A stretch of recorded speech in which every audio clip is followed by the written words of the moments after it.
Hi, welcome to Random Rogers Big Picture for first quarter and end of first quarter 2007.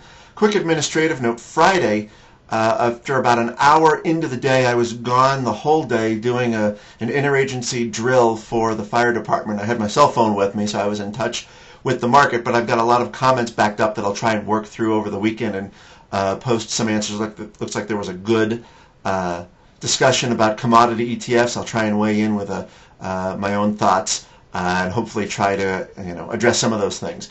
But for quarter end, just do a quick recap of the numbers.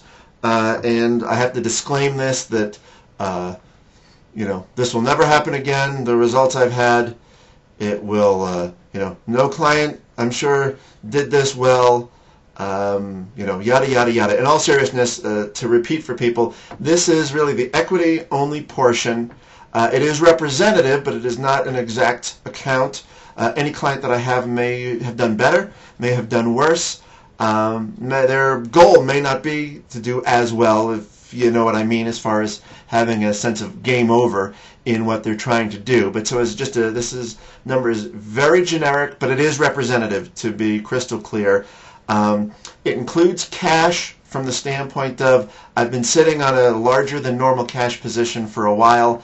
That continues to be the case, and it is reflected in these numbers. So for the quarter, the S&P 500, it closed out 2006 at 1418.30. Looks like it closed the quarter at 1420.86. By my math, that comes out to 18 basis points.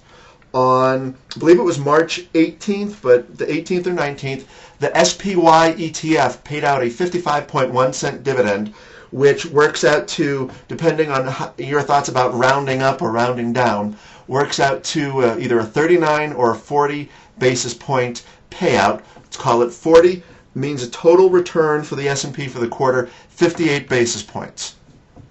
This generic portfolio that I keep closed out the year at a 1,300,783 and 54 cents. It closed the quarter at 1,347,705 and 12 cents, and so the gain worked out to 46,921 and 60 cents, which works out to a hair over, just a hair, 3.6% for the quarter. What I think went well was some of the Scandinavian stuff did pretty well. Australia did pretty well. I believe the currency, the Swedish krona, did well, which I include in there for purposes of this. And I think that was pretty much it. Energy, I think did pretty well, or at least it came up at the end of the quarter anyway. I don't think there was anything that skyrocketed. In many quarters, I'll have something that's up 30 or 40% just out of the blue for no reason at all. And going through this, and keep in mind, I just got back like 10 minutes ago from this drill, so I'm not quite in stock market mode right this second, but I can't think of anything that really skyrocketed this quarter. Actually, one utility may have done rather well, obviously not the Ameren, but one may have done well, but I'll have to go back and check that.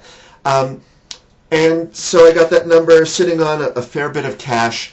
I did add a little bit of exposure at the beginning of the quarter. For most clients, I added Nike and Altria, and the Altria was down just a hair. The Nike was up a pretty good bit, so those kind of helped out.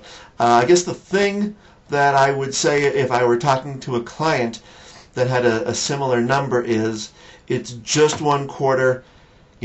If you're saving for some goal in 15 or 20 or 25 years, that you had a good quarter or a bad quarter, whatever, is totally irrelevant. If you lagged by a ton, and that, ton is subjective, you need to decide what a ton is. You like how I keep saying it like a doof like that. Then you probably need to do a couple of things differently. And if you knocked it out of the park, if the S&P was flat, if you were up 15% of the quarter,